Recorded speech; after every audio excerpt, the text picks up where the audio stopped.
전능하사 천지를 만드신 하나님 아버지를 내가 믿사오며 그 외아들 우리 주 예수 그리스도를 믿사오니 이는 성령으로 잉태하사 동정녀 마리아에게 나시고 본디오 빌라도에게 고난을 받으사 십자가에 못 박혀 죽으시고 장사한 지 사흘 만에 죽은 자 가운데서 다시 살아나시며 하늘에 오르사 전능하신 하나님 우편에 앉아 계시다가 저리로서 산 자와 죽은 자를 심판하러 오시리라. 성령을 믿사오며 거룩한 공예와 성도가 서로 교통하는 것과 죄를 사하여 주시는 것과 몸이 다시 사는 것과 영원히 사는 것을 믿사옵나이다.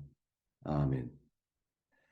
이제 우리가 찬송하겠습니다. 찬송가 28장, 찬송가 28장,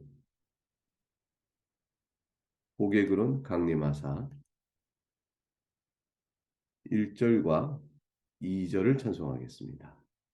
1절과 2절. 복의 근원 강림하사 찬송하게 하소서. 한량 없이 자비하심 증량할 길 없도다. 천사들의 찬송가를 내게 가르치소서. 구속하신 그 사랑을 항상 찬송합니다. 주의 크신 도움 받아 이때까지 왔으니 이와 같이 천국에도 이르기를 바라네. 하나님의 품을 떠나 죄에 빠진 우리를 예수 구원하시려고 보혈 흘려 주셨네. 아멘.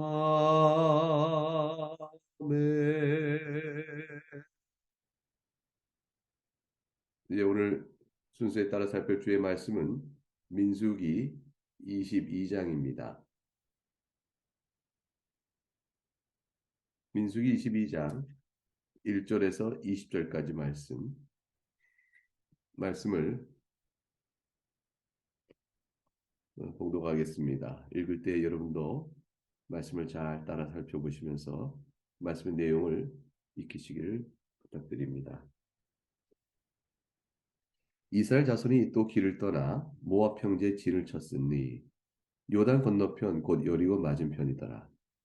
십볼의 아들 발락이 이스라엘이 아모리인에게 행한 모든 일을 보았으므로 모압이 심히 두려워하였으니 이스라엘 백성이 많음으로 말미암아 모압이 이스라엘 자손 때문에 번민하더라. 미디안 장로들에게 이르되 이제 이 무리가 소가 밭의 풀을 뜯어 먹은 같이 우리 사방에 있는 것을 다 뜯어 먹으리로다 하니 그때 십볼의 아들 발락이 모압 왕이었더라. 그가 사신을 보올의 아들 발람의 고향인 강가 부돌에 보내어 발람을 부르게 하여 이르되 보라 한 민족이 애굽에서 나왔는데 그들이 지면에 덮여서 우리 맞은편에 거주하였고 우리보다 강하니 청하건대 와서 나를 위하여 이 백성을 저주하라. 내가 혹 그들을 쳐서 이겨 이 땅에서 몰아내리라. 그대가 복을 비는 자는 복을 받고 저주하는 자는 저를 받을 줄을 내가 알미니라. 모압 장로들과 미디안 장로들이 손에 복채를 가지고 떠나 발람에게 이르러 발람의 말을 그에게 전하매 발람이 그들에게 이르되 이 밤에 여기서 유숙하라. 여호와께서 내게 이르시는 대로 너에게 답하리라. 모압 귀족들이 발람에게서 유숙하니라. 하나님이 발람에게 임하여 말씀하시되 너와 함께 있는 이 사람들이 누구냐? 발람이 하나님께 아뢰되 모압 왕 십볼의 아들 발락이 내게 보낸 자들이니이다. 이르기를 보라 애굽에서 나온 민족이 지면에 덮였으니 이제 와서 나를 위하여 그들을 저주하라. 내가 혹 그들을 쳐서 몰아낼 수 있으리라 하나이다. 하나님이 발람에게 이르시되 너는 그들과 함께 가지도 말고 그 백성을 저주하지도 말라. 그들은 복을 받은 자들이니라. 발람이 아침에 일어나서 발락의 귀족들에게 이르되 너희는 너희 땅으로 돌아가라. 여호와께서 내가 너희와 함께 가기를 허락하지 아니하시느니라. 모압 귀족들이 일어나 발락에게로 가서 전하되 발람이 우리와 함께 오기를 거절하더이다. 발락이 다시 그들보다 더 높은 고관들을 더 많이 보내매 그들이 발람에게로 나아가서 그에게 이르되 집보리 아들 발락의 말씀에 청하건대 아무 것에도 거리끼지 말고 내게로 오라. 내가 그들을 높여 크게 존귀하게 하고 그대가 내게 말하는 것은 무엇이든지 시행하리니 청하건대 와서 나를 위하여 이 백성을 저주하라 하시더이다. 발람이 발락의 신하들에게 대답하여 이르되 발락이 그 집에 가득한 은금을 내게 줄지라도 내가 능히 여호와 내 하나님의 말씀을 어겨 더하거나 더하지 못하겠노라. 그런즉 이제 너희도 이 밤에 여기서 유숙하라. 여호와께서 내게 무슨 말씀을 더하시는지 알아보리라.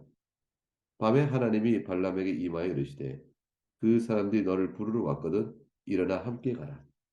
그러나 내가 너에게 이르는 말만 준행할지니라. 하나님의 말씀입니다. 하나님께 감사합니다. 가나안 땅을 향해 이제 이스라엘은 진군을 시작했습니다.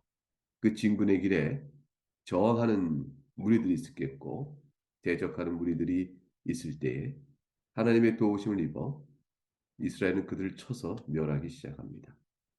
우리는 앞서 본 바와 같처럼 가나안 사람 아랏의 왕을 쳐 멸하고 그곳 이름을 호르마라 했던 사실을 압니다.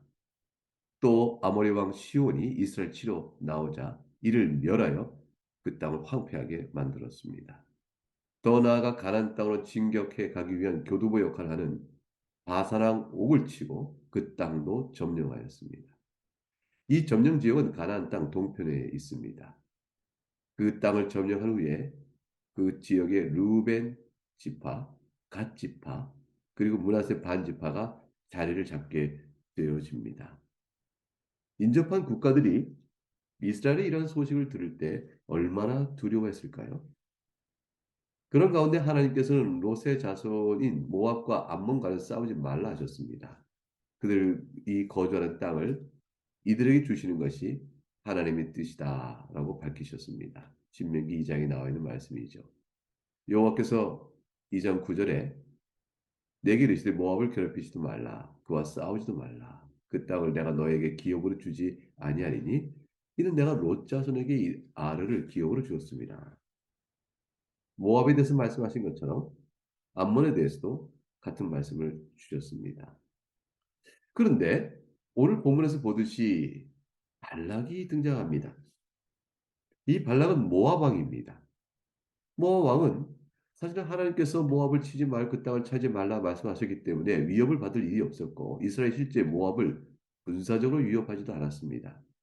먼저 대적하거나 저항해 오는 무리들을 향하여 싸우고 있었지만 이스라엘 정복 사역을 위해서 모압을 치어 나간 적은 없었던 것이죠. 그런데 모압 왕 발락이 스스로 두려워한 것입니다. 아무리 사람을 친 일을 보고 또 그 수가 많다라는 사실 때문에 발락은 이스라엘 향한 심한 두려움에 쌓였습니다. 자신들이 터를 잡고 살아갈 이 터전이 빼앗길까 상실될까 염려하게 된 것입니다.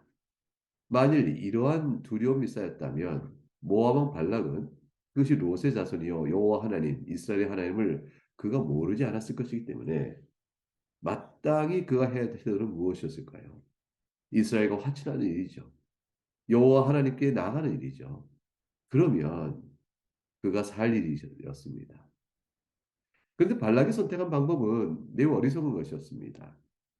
왜냐하면 세상의 방법을 택하신 거고 그가 여호와 하나님을 도저히 감당할 수 없다는 사실을 알고 여호와 하나님께 맞설 영매를 부르기로 한 것입니다. 말하자면 이방 신의 힘을 빌어서 이스라엘 힘을 제어하고자 했던 것이죠. 모압 왕은 이스라엘 자체로부터 이스라엘 승리에 정복 사역에 힘이 나온다고 보지 아니하고 여호와 하나님께 있다는 사실을 그는 알았습니다. 지혜롭게 한 것이죠. 그래서 그가 선택한 방법은 메소포타미아의 출신인 영매, 즉 무당이죠. 그 발람을 불러다가 이스라엘 저주하게 하는 것이었습니다. 오늘 보면 오늘 보면 민수기 22장 6절 전반절에 우리보다 그가 강하니 청하건대 와서 나를 위하여 이 백성을 저주하라. 내가 곧 그들을 쳐서 이겨 이 땅에서 몰아내리라. 초자연적인 이방 신의 힘을 우상의 힘을 빌지 않고는 도무지 감당할 수 없는 이스라엘을 이 사실에서 고백하고 있습니다. 이것이 바로 그의 두려움이었습니다. 그런데 그 뒤에 아주 흥미로운 표현을 보게 됩니다. 6절 하반절에 그대가 복을 비는 자는 복을 받고 저주하는 자는 저주를 받을 줄 내가 함이라.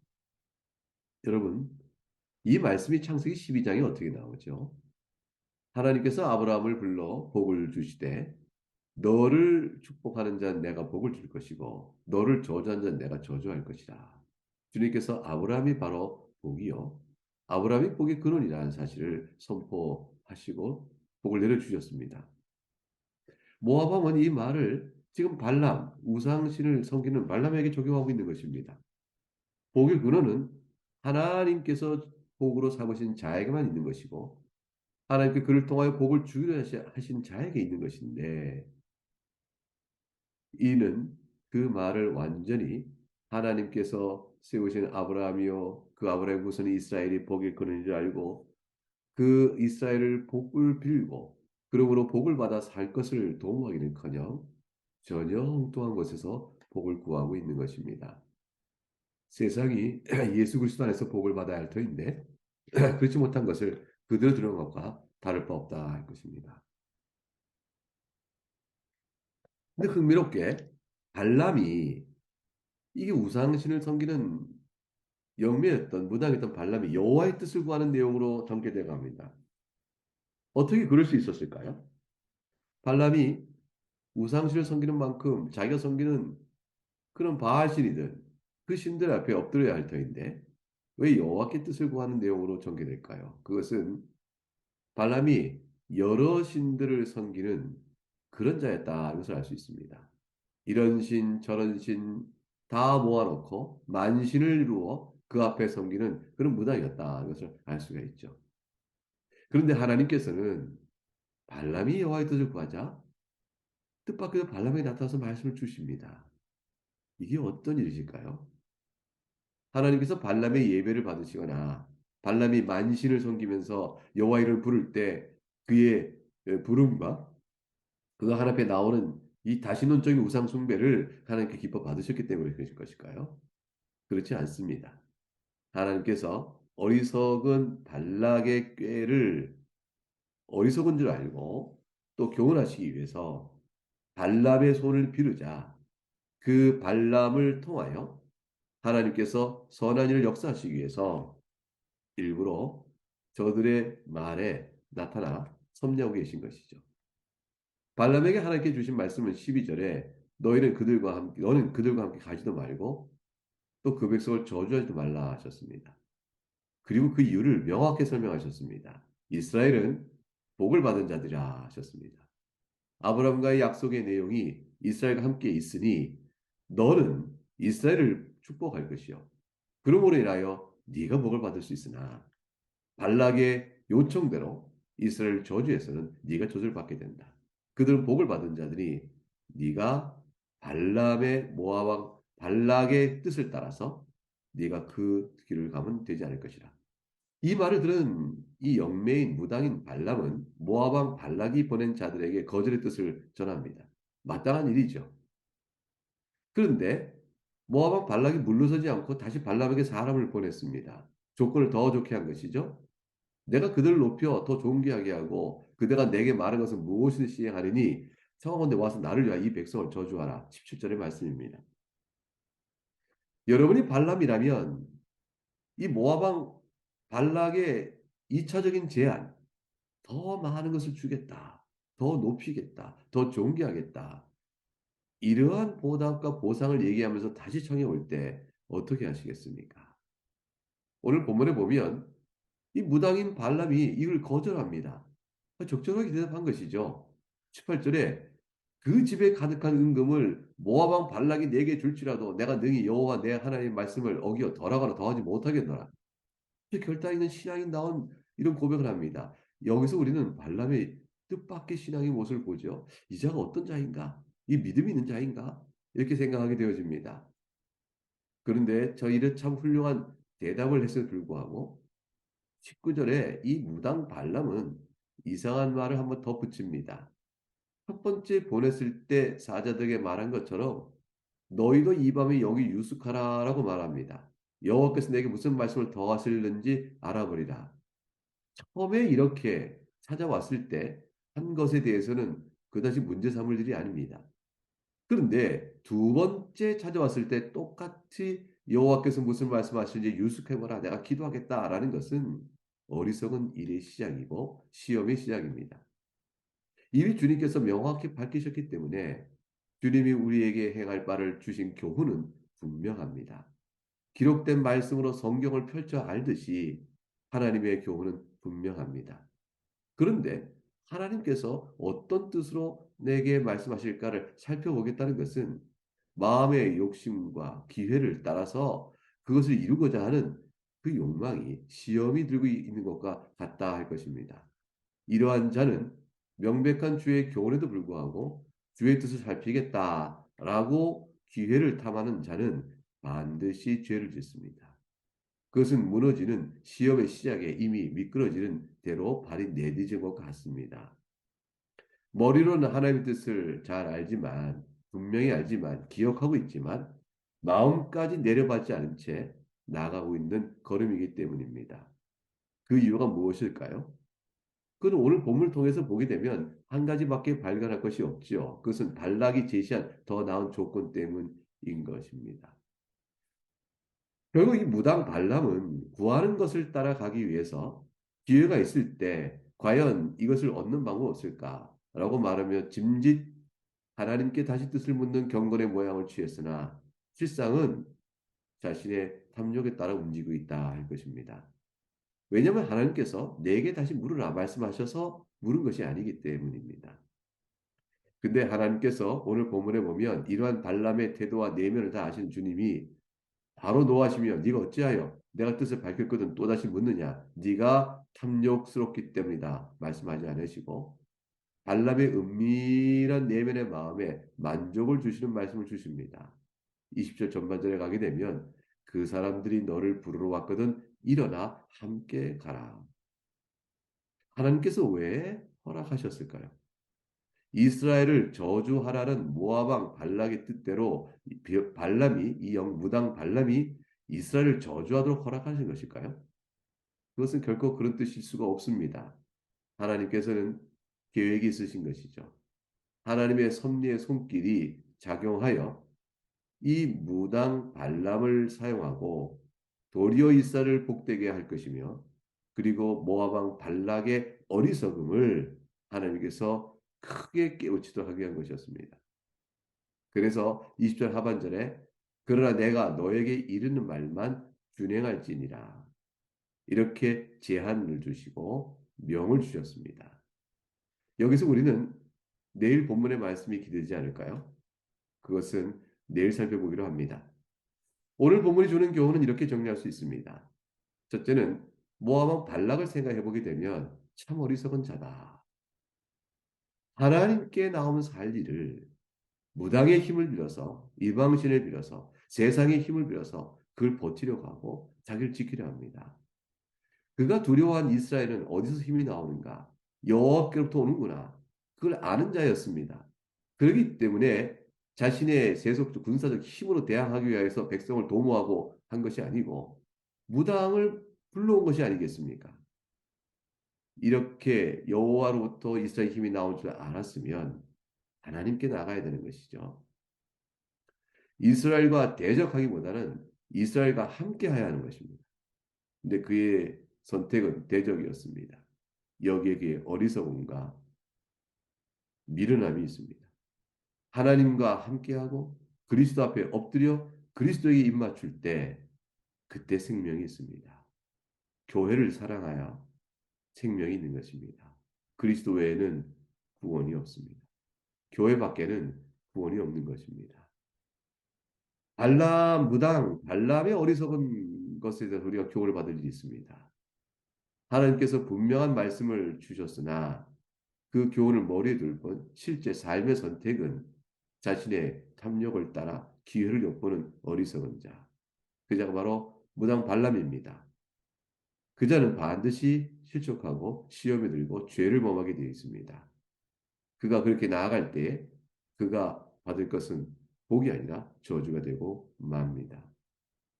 이스라엘은 이 말씀을 통하여 무엇을 깨달아야 할까요?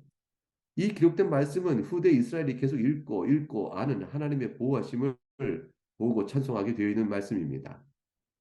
아, 우리의 하나님 여호와 하나님께서는 온 민족을 다스리며 역사의 주권자이시구나.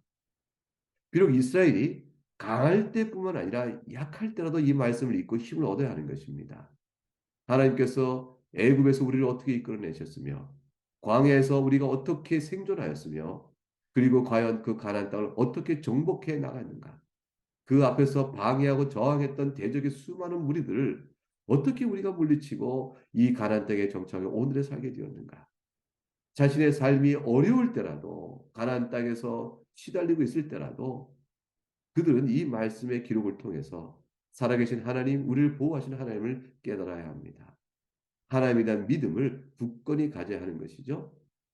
과거에 우리 인생 속에 하나님이 주신 바 된 손길, 도움의 은혜, 그 많은 말씀의 감동, 내 영혼을 살리신 하나님의 능력과 역사, 그 모든 것들을 우리가 기억하며 오늘의 믿음의 삶 속에서 힘을 내어야 하는 것입니다. 무엇보다도 오늘 본문은 이스라엘에게 그와 같은 기록된 말씀을 통하여 자신의 형편을 놓고 힘을 얻게 하듯이 오늘 우리에게도 똑같은 교훈을 줍니다. 범사에 있어서 살아가는 인생의 모든 일에 있어서 하나님의 뜻과 교훈을 잘 살피고 약속의 말씀을 붙들고 신실하게 우리 삶 속에 이미 간섭하시고 도우셨던 과거의 주께서의 살피신 도우심의 손길을 우리가 기억하고 마음을 두고 살아야 합니다. 더 나아가서 하나님께서 이스라엘을 가나안 땅에 들어가 살게 하신 뜻은 세상의 것을 주시는 가나안 땅 그 자체에 있지 않습니다. 그 가나안 땅을 통해 하늘의 본향을 바라보게 하신 것이죠. 이 땅에서 하나님을 바라며 살아가는 이 땅이 이루어지는 하나님 나라의 건설, 그 가운데 살아가는 하나님 나라의 백성의 큰 기쁨과 위로를 누리게 하신 것입니다. 하늘을 바라보나 땅에 살아가는 힘을 얻게 하시는 것입니다. 이러한 구원의 역사를 이루어 가시는 하나님의 계획은 반드시 이루어져서 이스라엘을 가나안 땅에 약속대로 정착하게 하시듯 우리의 인생을 잘 이끄셔서 예수 그리스도를 믿는 자에게 하늘의 귀한 영생의 기쁨을 주시는 그 일을 반드시 이루시어 때가 되어질 때 우리 영혼을 불러 낙원에 이르게 하시고 때가 되어질 때 그리스도 재림으로 말미암아 부활의 영광 가운데 영원토록 하나님 나라에 살아가는 큰 기쁨을 주실 것입니다. 그 은혜를 생각하며 오늘 인생을 살아가는 하루하루 속에서 교회 주신 걸 기뻐하고 또 교회를 통하여 구원의 역사를 펼쳐는 하나님의 은혜의 손길을 기억하고 하나님의 복음의 약속을 굳게 믿으며 이 시대가 악하지만 인생 살아가는 일이 힘겹지만 깨어있어 담대하고 용기 있게 살아가는 신자의 모습이 필요하다 할 것입니다. 오늘 본문의 말씀을 통해서 넉넉하게 이런 교훈을 주시는 하나님의 사랑에 감사하면서 우리 모두 각각 주 앞에 삶의 형편을 따라 믿음을 따라서 기도하는 이 시간이 되기를 바랍니다. 이제 함께 기도하겠습니다. 사랑과 긍휼이 풍성하신 하나님 아버지 감사합니다. 오늘 말씀을 통해서 이스라엘을 보호하시는 하나님의 손길을 생각하고 섭리를 바라봅니다. 지금 당장의 어리석은 모압 왕 발락이 이스라엘을 두려워하며 그 뒤에 하나님 계신 줄 알고 초자연적 힘에 의지할까 하여 무당 발람을 불어 힘을 비는 그 모습을 보면서 세상의 어리석음과 미련을 보게 되어집니다. 그러나 그 배면 속에 역사는 하나님의 지혜와 인도하심이 이제 어떻게 드러날 것인지 우리가 보게 되오니 하나님의 큰 능력과 권능과 지혜를 찬송하게 되어집니다. 우리가 우리 인생 속에서도 또 오늘날 교회를 통해 역사하시는 하나님의 은혜도 우리가 같은 관점에서 바라보게 되어지면서 우리와 함께 하신 하나님을 찬송합니다. 이 모든 것을 감사하고 주 예수 그리스도 이름으로 기도하옵나이다. 아멘. 이제 주님 가진 기도를 함께 주와 올림으로 마치겠습니다. 하늘에 계신 우리 아버지 이름이 거룩히 여김을 받으시오며 나라가 임하시오며 뜻이 하늘에서 이루어진 것 같이 땅에서도 이루어지이다. 오늘 우리에게 일용할 양식을 주시옵고 우리가 우리에게 죄 지은 자를 사하여 준 것 같이 우리의 죄를 사하여 주시옵고 우리를 시험에 들게 하지 마시옵고 다만 악에서 구하시옵소서. 나라와 권세와 영광이 아버지께 영원히 있사옵나이다. 아멘.